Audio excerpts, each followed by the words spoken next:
আসসালামু আলাইকুম। Hello everyone, welcome back to my channel. আশা করছি আল্লাহর রহমতে সবাই খুব ভালো আছেন। আজকে রাঁধুনি রেডিমিক্স কালা ভুনার মশলা দিয়ে কালা ভুনা করার একটা সহজ এবং পারফেক্ট রেসিপি নিয়ে হাজির হয়েছি। এভাবে কালা ভুনা তৈরি করলে মাংসটা পারফেক্টভাবে সেদ্ধ হবে, দেখতেও যেরকম সুন্দর লাগবে, খেতেও কিন্তু অনেক টেস্টি হবে। আর কোনো রকম বাটার ঝামেলা ছাড়াই, ইভেন কোনো রকম মশলা দেওয়ার ঝামেলা ছাড়াই শুধু রাঁধুনি রেডিমিক্স মশলা দিয়ে কীভাবে এই রেসিপিটা তৈরি করবেন সেই রেসিপি শেয়ার করব। তো চলুন রেসিপিটা দেখে নেওয়া যাক। প্রথমে আমি নিয়ে নিয়েছি রাঁধুনি কালা ভুনার মশলা। তো এই মশলার প্যাকটাতে উপাদান হিসেবে আছে মরিচ, রসুন, মৌরি, তেজপাতা, দারচিনি, এলাচ, ইভেন সব ধরনের মশলা এখানে দেওয়া আছে। আপনাকে ভিন্ন ফুলের কোনো রকমের মশলা দিতে হবে না। আর এই কালা ভুনার ওজন ছিল 80 গ্রাম, 2 কেজি গরুর মাংস রান্না করার জন্য প্রযোজ্য। আর এই রাঁধুনি কালা ভুনার মশলার প্যাকটা আনপ্যাক করলে এখানে দুটো মশলার প্যাকেট পাওয়া যাবে, একটা বড় সাইজ, একটা ছোট সাইজ। তো বড় সাইজের মশলার যে প্যাকটা আছে এই প্যাকটা রান্নার শুরুতে ব্যবহার করতে হবে, ছোট যে প্যাকেটটা সেটা ব্যবহার করতে হবে রান্নার শেষে। আমি এখানে 2 কেজি পরিমাণ গরুর মাংস ব্যবহার করেছি। মাংসের পিসগুলো দেখে বুঝতে পারতেছেন বড় সাইজের পিস করে কেটে নিয়েছি। তো এবার প্রথমে আমি দিয়ে দিচ্ছি পেঁয়াজ কুচি। আমি এখানে 1 কাপ পেঁয়াজ কুচি করে কেটে দিয়েছি। এবার দিয়ে দিচ্ছি টমেটো সস। আমি এখানে ঝাল যে টমেটো সস পাওয়া যায় সেই টমেটো সস 1/2 কাপ দিয়ে দিয়েছি।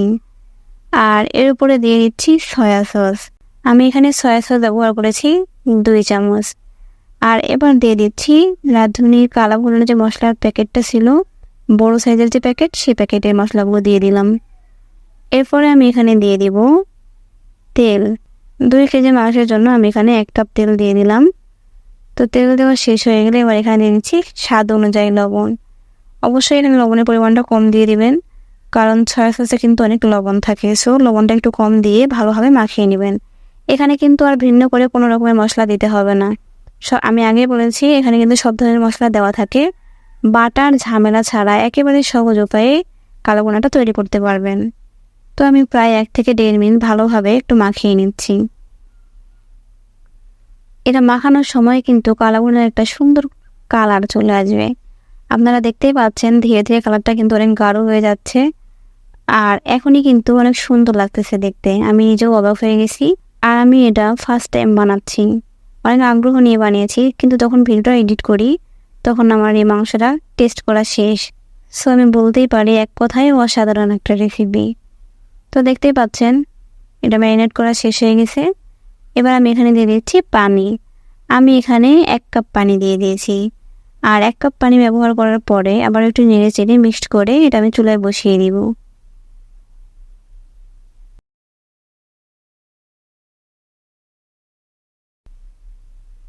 তো চুলায় বসিয়ে দেওয়ার পরে প্রথমে চুলাটা আমি হাই ফ্লেমে রেখে দিব।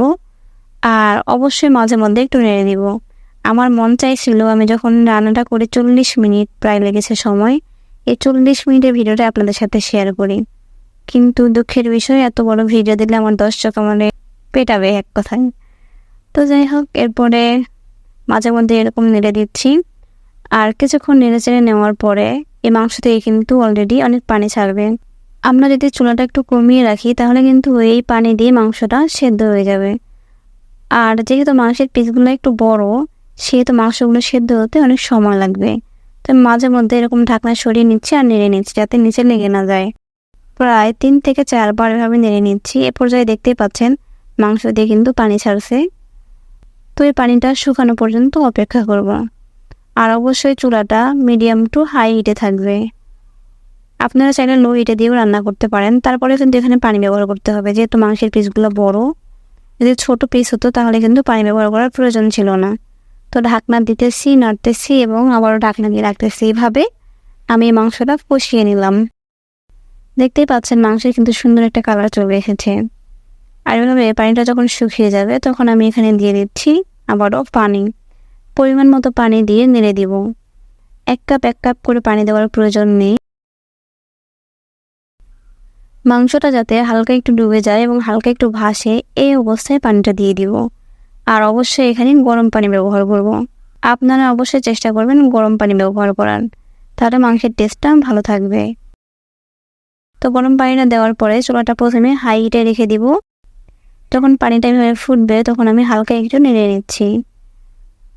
আর আবারও ঢাকনা দিয়ে মিডিয়াম টু লো হিটে রেখে দেবো মাংসটা সেদ্ধ হওয়া পর্যন্ত আর পানিটা শুকানো পর্যন্ত। তো এই পর্যায়ে দেখতে পাচ্ছেন পানি কিন্তু অনেকটা শুকিয়ে গেছে। এখন আমি এখানে দিয়ে দিচ্ছি রাঁধুনির ছোট প্যাকেটটা ছিল সেই প্যাকেটের মশলাগুলো। আর এই মশলাগুলো দিয়ে ঢাকনা দিয়ে আমি এটা রেখে দেবো পানিটা পুরোপুরি শুকানো পর্যন্ত। আর মাঝে মধ্যে কিন্তু ঢাকনা সরিয়ে অবশ্যই নেড়ে দিতে হবে, তাছাড়া কিন্তু নিচে লেগে যাওয়ার সম্ভাবনা থাকবে। প্রথমে একটু টেনশন হচ্ছিল যে এভাবে রান্না করলে সত্যি সত্যি পারফেক্ট হবে কিনা। অনেক ভিডিওতে দেখেছি বাগার দেওয়া লাগে, পেঁয়াজ বেরেস্তা করা লাগে, সো একটু টেনশন ছিল। তো পেঁয়াজ বেরেস্তা ছাড়াই একদম নর্মালি এভাবে রান্না করলে কালাভুনা অবশ্যই হবে। আমার রেসিপি দেখলে অবশ্যই বুঝতেই পারবেন।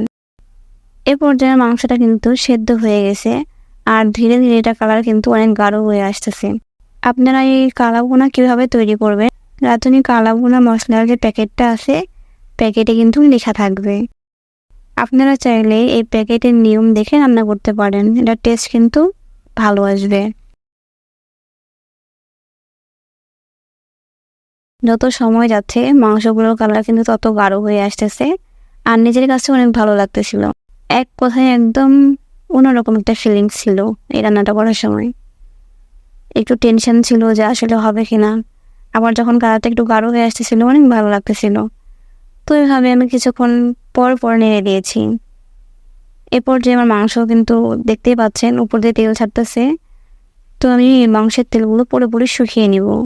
আমি কিন্তু এখানে 1 কাপ তেল ব্যবহার করেছি। অনেক ভিডিওতে প্রথমে তেল দেয় 1/2 কাপ, পরে আবারও বাগার দেওয়ার সময় 1/2 কাপ তেল দেয়। তো আমি কিন্তু কোনো বাগার টাগার দিব না, এভাবে নেড়ে চেড়েই মাংসটাও কালো করে নেব। আর যত সময় যাচ্ছে মাংসের কালার কিন্তু তত গাঢ় হয়ে আসতেছে, দেখতেই পাচ্ছেন। এক কথায় এই রেসিপিটা অসাধারণ। তো এই পর্যায়ে পানিগুলো কিন্তু অনেকটা শুকিয়ে গেছে আর কিছুক্ষণ পর পর নেড়ে দেওয়া লাগতেছে, নিচে লেগে যাচ্ছে। তো এই পর্যায়ে মাংসের কালারটা একদম কালাভুনার কালারে চলে এসেছে, দেখতেই পাচ্ছেন। তো এই পর্যায়ে আমার কালাভুনা রেডি। এবার আমি এখানে দিয়ে দিচ্ছি কিউব করে কাটা পেঁয়াজ কুচি। আমি এখানে 2টো পেঁয়াজ কিউব করে কেটে দিয়ে দিয়েছি আর দিয়ে দিচ্ছি 1 চামচ সস। আমি এখানে হট সস ইউজ করেছি, আপনারা চাইলে ঝাল টমেটো সস যেগুলো পাওয়া যায় সেগুলো ব্যবহার করতে পারেন। তো এই সস দেওয়ার পরে আবার একটু নেড়ে নিচ্ছি। প্রায় 1 থেকে 1.5 মিনিট নেড়ে নেওয়ার পরে আমার রান্না কমপ্লিট। এই কালাভুনা রুটি, পরোটা কিংবা পোলাওয়ের সাথে খেতে কিন্তু অনেক টেস্টি। আশা করছি আপনারা ট্রাই করবেন। তো পুরো ভিডিওটা দেখার জন্য সবাইকে অসংখ্য ধন্যবাদ। আপনারা কীভাবে রান্না করেছেন কিনা অবশ্যই কমেন্টে জানিয়ে দেবেন। আর সবাই ভালো থাকবেন, সুস্থ থাকবেন। আল্লাহ হাফেজ, আসসালামু আলাইকুম।